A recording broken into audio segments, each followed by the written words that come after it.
সকাল ডিউটি, আর ডিউটির মধ্যে দেখতে পাচ্ছ আর বৃষ্টির যে আওয়াজ, আর উপরে কি আওয়াজ হচ্ছে, আর বেরোতেও পারছি না ডিউটি। প্রচুর হারে বৃষ্টি পড়ছে, জানি না কোথায় কোথায় বৃষ্টি হচ্ছে আমার জানা নেই, কিন্তু মালদা ডিস্ট্রিক্টের শামসিতে প্রচুর হারে বৃষ্টি হচ্ছে।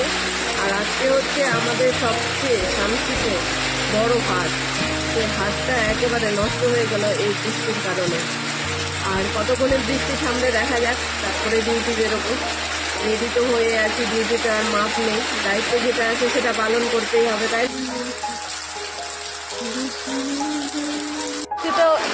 বৃষ্টিতেও কাজ করতে হবে।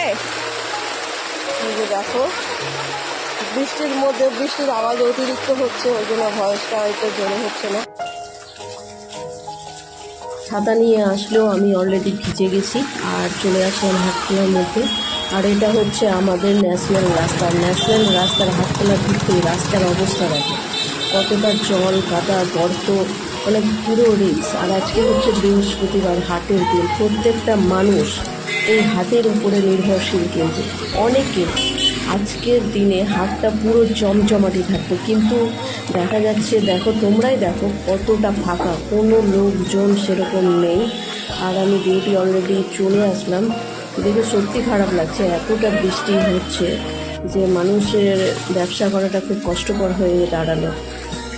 কিন্তু কিছু করার নাই, এটা প্রকৃতির খেলা, যেহেতু বৃষ্টিটা তো ধরে রাখার কারো হাতে নেই। আর আষাঢ় মাস আছে বলে যখন তখন বৃষ্টি হয়ে যাচ্ছে। সব থেকে দেখো রাস্তাটার অবস্থা, কতটা জল, কী করে মানুষ ব্যবসা করবে, তাই না? ঠিক আছে।